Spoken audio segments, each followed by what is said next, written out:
Sir ಅಲ್ಟ್ರಾಸೌಂಡಲ್ಲಿ ಮಗು ಕಪ್ಪಗಿದೆನಾ ಬೆಳಗಿದೆನಾ ಅಂತ ಗೊತ್ತಾಗುತ್ತೆ ಸರ್? ತುಂಬ ಪ್ರೆಗ್ನೆಂಟ್ ವುಮೆನ್ಸ್ ಇದು ಕಾಮನ್ ಕ್ವಶನ್. ನಮಗೆ ಅಲ್ಟ್ರಾಸೌಂಡಲ್ಲಿ ಇಮೇಜ್ ಸಿಗೋದು ಬ್ಲ್ಯಾಕ್ ಆ್ಯಂಡ್ ವೈಟ್ ಮಾತ್ರ. ಸೊ ಅದನ್ನು ಮಷೀನು ಹೈಯರ್ ಎಂಡ್ ಮಷೀನ್ಸಲ್ಲಿ ಪೋಸ್ಟ್ ಪ್ರೊಸೆಸಿಂಗ್ ಮಾಡಿ ನಮ್ಗೆ ಯಾವ ಕಲರ್ ಬೇಕೋ ಆ ಕಲರ್ನ ಕೊಡೋಕ್ಕಾಗುತ್ತೆ. ಸೊ ನಾರ್ಮಲ್ ಪೀಪಲ್ಗೂ ಅದು ಸ್ಟ್ರಕ್ಚರ್ಸ್ ಎಲ್ಲ ಗೊತ್ತಾಗಲಿ ಅಂತ. ಸೊ ಅದರಿಂದ ಅಲ್ಟ್ರಾಸೌಂಡಲ್ಲಿ ಮಗುದ ಕಲರ್ನ ನಾವು ನೋಡೋಕ್ಕಾಗೋದಿಲ್ಲ. ಅಲ್ಟ್ರಾಸೌಂಡಲ್ಲಿ ಮಗು ಕೂದಲಿದೆ ಅಂತ ಗೊತ್ತಾಗುತ್ತೆ ಸರ್? 3ನೇ ಟ್ರೈಮೆಸ್ಟರ್ ಸ್ಕ್ಯಾನಲ್ಲಿಂದ ಗ್ರೋತ್ ಸ್ಕ್ಯಾನು ಆ ಥರ ಬಂದಾಗೆಲ್ಲ ಆವಾಗ ಮಗು ಕೂದಲು ಇದ್ರೆ ಕಾಣಿಸುತ್ತೆ. ಮಗು ಕೂದಲು ಉದ್ದ ಇದ್ದರೆ ಆಮ್ನಿಯೋಟಿಕ್ ಫ್ಲೂಯಿಡಲ್ಲಿ ಫ್ಲೋಟ್ ಆಗ್ತಾ ಇರಲಿ. ಸರ್ ಅಲ್ಟ್ರಾಸೌಂಡಲ್ಲಿ ಕಣ್ಣು, ಕಿವಿ, ಮೂಗು, ಬಾಯಿ ಎಲ್ಲ ಕಾಣಿಸುತ್ತೆ ಸರ್ ಪಾಪುದು? 18 ವೀಕ್ಸಿಂದ 22 ವೀಕ್ಸಲ್ಲಿ ಅನಾಮಲಿ ಸ್ಕ್ಯಾನ್ ಮಾಡಿದಾಗ ನಾವು ಮಗುದ ಎಲ್ಲ ಭಾಗಗಳನ್ನ ನೋಡ್ಬೋದಾಗಿದೆ. ಯಾವುದಾದ್ರು ತಲೆಯಲ್ಲಿ ಕಣ್ಣು, ಮೂಗು, ಸೀಳು ತುಟಿ ಏನಾದರೂ ಇದ್ರೆ ತುಟಿ, ಕೈ ಕಾಲುಗಳು, ಹೃದಯ, ಲಂಗ್ಸ್ಗಳು, ಆಮೇಲೆ ಹೊಟ್ಟೆ ಒಳಗಡೆ ಕರಳುಗಳು, ಲಿವರು, ಇದೆಲ್ಲ ನಾವು ನೋಡ್ಬೋದಾಗಿದೆ. ಅಲ್ಟ್ರಾಸೌಂಡ್ ನಾವು ಹೊರಗಡೆಯಿಂದ ನೋಡ್ತಾ ಇರ್ತೀವಿ.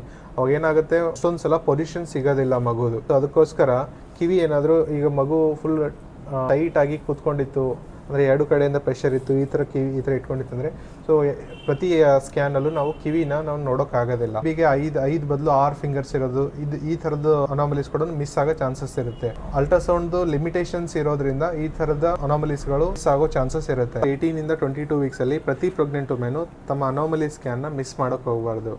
ಧನ್ಯವಾದಗಳು.